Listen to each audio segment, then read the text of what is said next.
గౌరవ సభ్యులు లేవనెత్తిన ప్రశ్నకి అధ్యక్ష, ఇది ఫండమెంటల్ రెస్పాన్సిబిలిటీ, ప్రాథమిక బాధ్యత. స్వచ్ఛమైన నీరుతో పాటు గ్రామాలు స్వచ్ఛంగా శుభ్రత ఉండటం చాలా ఇది మనందరి బాధ్యత.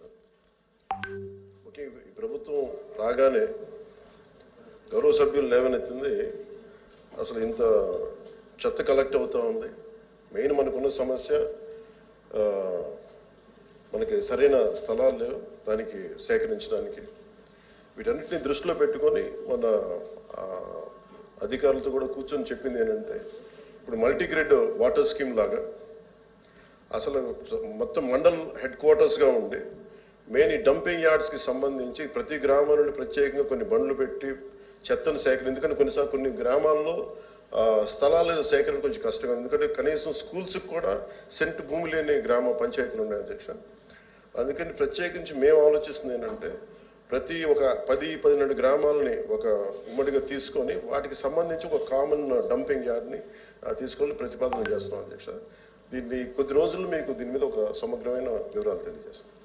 బట్ ఖచ్చితంగా ఖచ్చితంగా ఈ సమస్యను గుర్తించా, ఇది మనందరి బాధ్యత. Will take it forward.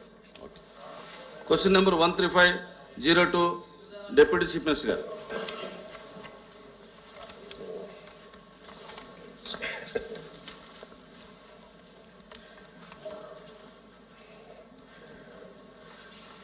ఇది పంచాయతీ భవనాలు 2019-24 కాలంలో పంచాయతీ భవనాలు మరియు ఇతర కార్యాలయాలకు రంగులు వేయడానికి సుమారు కొన్ని 4,800 కోట్లు ఖర్చు చేశారన్న విషయం వాస్తవమేనా? ఇలాంటి 2-3 ఉన్నాయి అధ్యక్ష. 2019-24 పంచాయతీ భవనాలకు నేను ఇవ్వగలిగే క్లారిటీ దీనికి సంబంధించి అధ్యక్ష, 2019-24 పంచాయతీ భవనాలకు గ్రామ సచివాలయాలకు మాత్రమే రంగులు వేయడానికి 101.81 కోట్ల మొత్తాన్ని ఖర్చు చేయడం జరిగింది అధ్యక్ష. రంగులు వేయడానికి ఖర్చు చేసిన మొత్తంలో 49.8 కోట్ల మొత్తాన్ని పెయింటింగ్ వేయడానికి, 52.73 కోట్ల మొత్తాన్ని భవనాలకు ఉన్న పెయింట్ని తొలగించి మళ్ళీ తిరిగి రంగులు వేయడానికి ఖర్చు జరిగింది.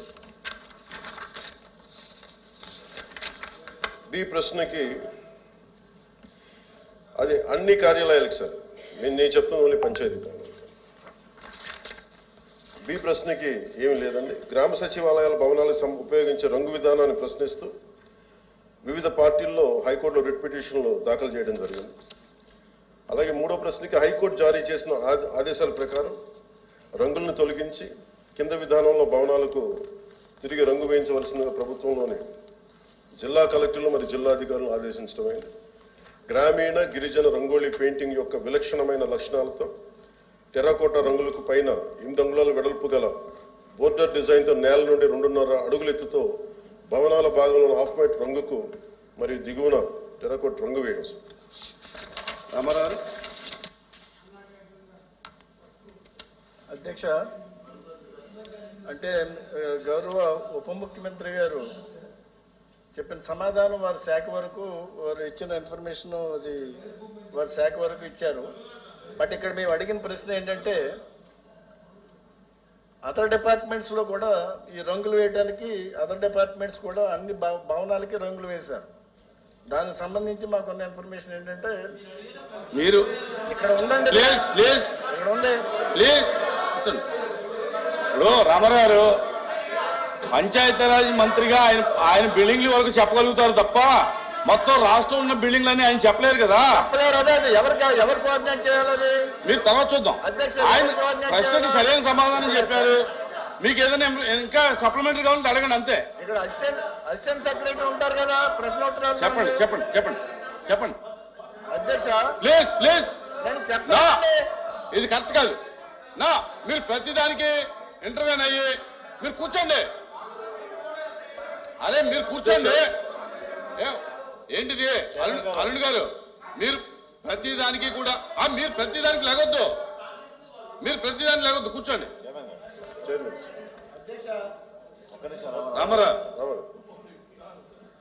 ఇది సార్, ఇది అడిగిన ప్రశ్నే సార్. ఇది 4,800 కోట్లు ఖర్చు చేశారన్న విషయం వాస్తవం. ఇది ప్రత్యేకించి 2019-24 కాలంలో పంచాయతీ భవనాలు మరియు ఇతర కార్యాలయాలకు రంగులు వేయడం సుమారు 4,800 కోట్లు ఖర్చు చేశారన్న విషయం వాస్తవమేనా? ఇది కేవలం గ్రామ సచివాలయాలకు జరిగిన ఖర్చు అధ్యక్ష. మిగతా వాటికి అది సంబంధిత శాఖలు ఇవన్నీ కూర్చొని చేయాలి. ఇది మీరు ఇందాకనే చెప్పారు పవన్ కళ్యాణ్ గారు. దీనికి సంబంధించి మీరు ప్రత్యేకమైన చర్చ జరుపుతారంటే ప్లీజ్ మీ సప్లిమెంటరీ ఏమైనా ఉందా? ప్లీజ్ నా నా నా నా